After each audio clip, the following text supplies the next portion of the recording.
and welcome to Being Paleo. I'm Professor Keeley. Thank you for joining me today. Before I start, don't forget to watch all the way to the end. I do have a passcode where you can go on my website, and I'm giving away Being Paleo products. My goal is just to thank you for watching my channel and for helping me grow it.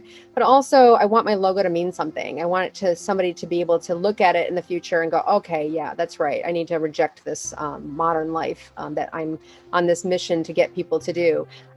Not just because it's the right thing to do for the climate, although that's what people are usually using as a reason for doing it. But for me, it's more about being a better steward of our planet. We have examples of ancient man that were living a very comfortable life. Go look at Scarborough up at the top of Scotland. Very sophisticated housing made of rocks, buried in the ground, with probably had thatched huts, tops on them, very sophisticated. And that was over 5,000 years ago, because you can't date stone. And one of the things that we also have to start to think about with ancient humans as we start to look at them and the research that's coming out is they used to reuse their houses, family after family after family. And so for us to go in, and our method for being able to date stonework is to look at items that are around the stone and date that. That is not always the way we should be doing it. It was a way to come up with a solution, but we now know that the way that they lived was to economize their energy. So you wouldn't necessarily, like we do, go build a house or buy a house just because you're getting married and you want to start a family and whatever. They would live with their families and their extended families because obviously as a tribe or as a unit, you lessen the workload. While I hate food prep, for example, maybe somebody else in my tribe loves food prep and we trade off on services. Thinking about that is important and why we're deconstructing that. But I want to get personal for a moment, and you'll hear me talk about this as I go through this journey myself. But Being Paleo first started out with me working with my cohort in my PhD program, the wonderful Elena Plowdry, a very kind, loving, beautiful woman, beautiful soul. And we had started the idea for Being Paleo, and then her trajectory became different than mine, and I wanted to keep going because I'm very passionate, and it follows my dissertation idea to go back and look at ancient humans too. So what I did was to start to interest in talking about the paleo plan, and that's what the whole idea came about, and obviously the philosophy element with my PhD program. But where I took it even further in my mind is, again, to start to reject, not just look at it and understand what happened a long time ago. It was to start to say, okay, so this modern world, let's just admit it's flawed. It's flawed. And every time that they tell us, oh, progress, we're going to change something, I now cringe when the government says change something. And I'm apolitical. I don't like either side. Because one of the things I understand is the chaos principle. I'm not even calling it a theory anymore. It's chaos principle. It happens. It's the butterfly effect. One small change on a complex system creates chaos. So I've watched in my own life chaos happen. I was in a car accident and I totaled the car because a woman was backing out of her driveway and was backing out so hard and fast that she T-boned me. And I slammed on the brakes, and I found out after 2 years of water therapy, pool therapy, massage therapy, all of it, is that I had thrown my pelvis out of alignment by slamming on the brakes so hard and twisting my body to put as much pressure on the brake to stop it from hitting the tree I hit. And I remember the police officer looking, and he looked at the stop sign, he looked at me, looked at the stop sign. He's like, you couldn't have been going more than 10 miles an hour. And I'm like, she was going pretty fast out of the backing out of her driveway and didn't even see me. But what happened is that I have a body type that requires working out. And I was always this average size. And then after not working out and being sedentary, as I talked about with my last one with a Rolling Stone gathers no moss, I gained an astronomical amount of weight.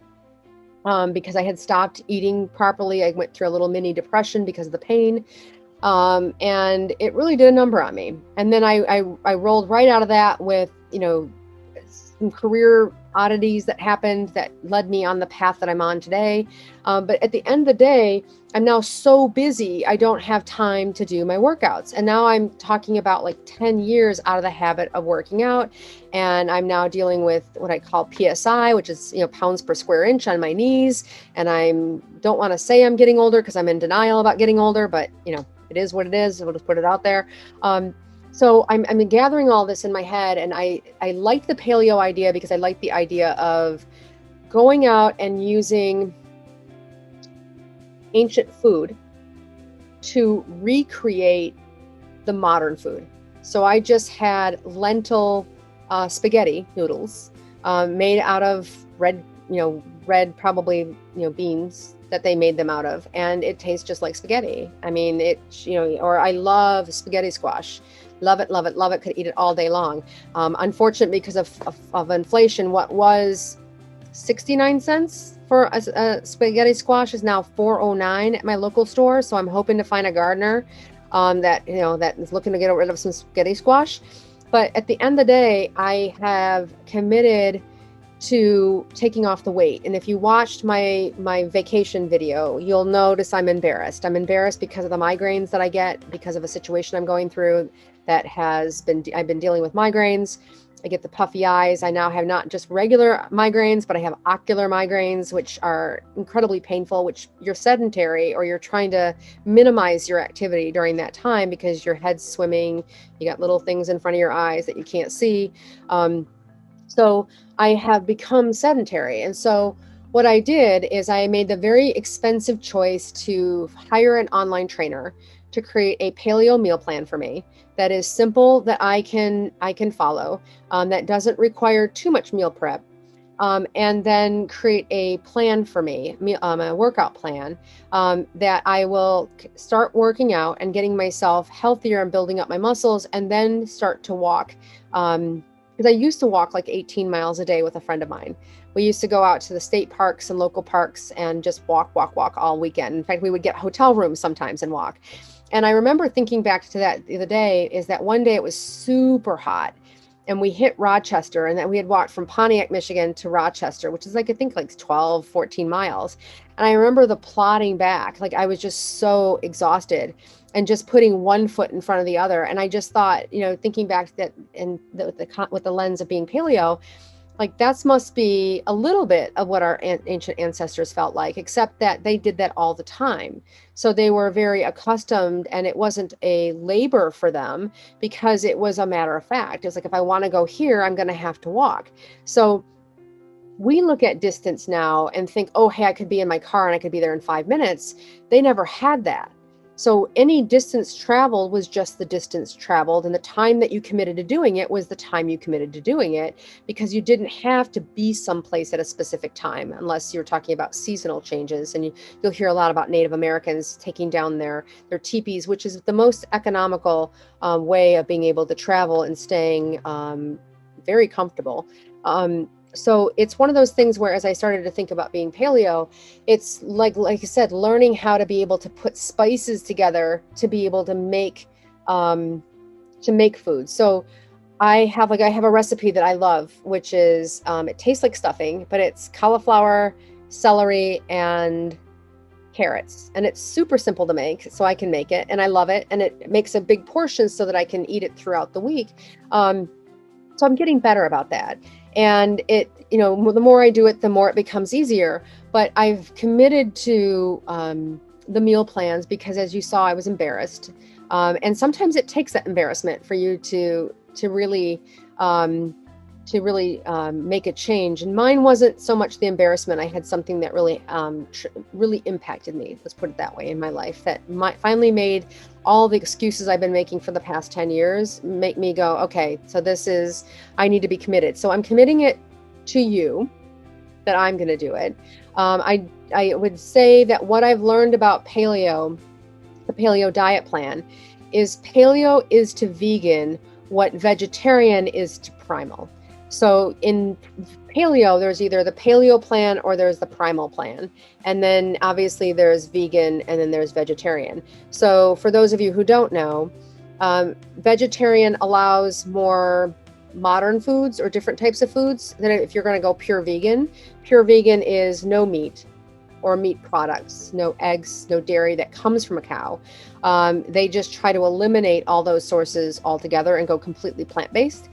It's just difficult because everything that you buy has got something in it in the manufacturing process that you end up having to make your own. But I would say, and I'm going to come up with a cookbook. Eventually, that's my plan, because I have a very acute sense. My senses are very heightened. So I smell. I should have had a nose that was a perfumer. I hear very well, but I also taste. Like if somebody gives me something to eat, I can taste the food that's in it, and I can make a pretty good guess as to what's in it. So I taste some of these recipes, and they're just average. They're not great, but they're okay. So if there's a recipe that's out there that I love and I don't modify it, then I will put it out there and I will give credit and to the person who created it. But if I've had to modify it to make it taste good, then I consider that to be my own, because that's the way the law works when you modify recipes or products and services. I think it's 10 to 20% of change in it allows it to be considered yours. So I've already modified some recipes that I just really didn't care for them. Or the technique that they use was just too difficult for me to do. And so I found a faster way of being able to do it.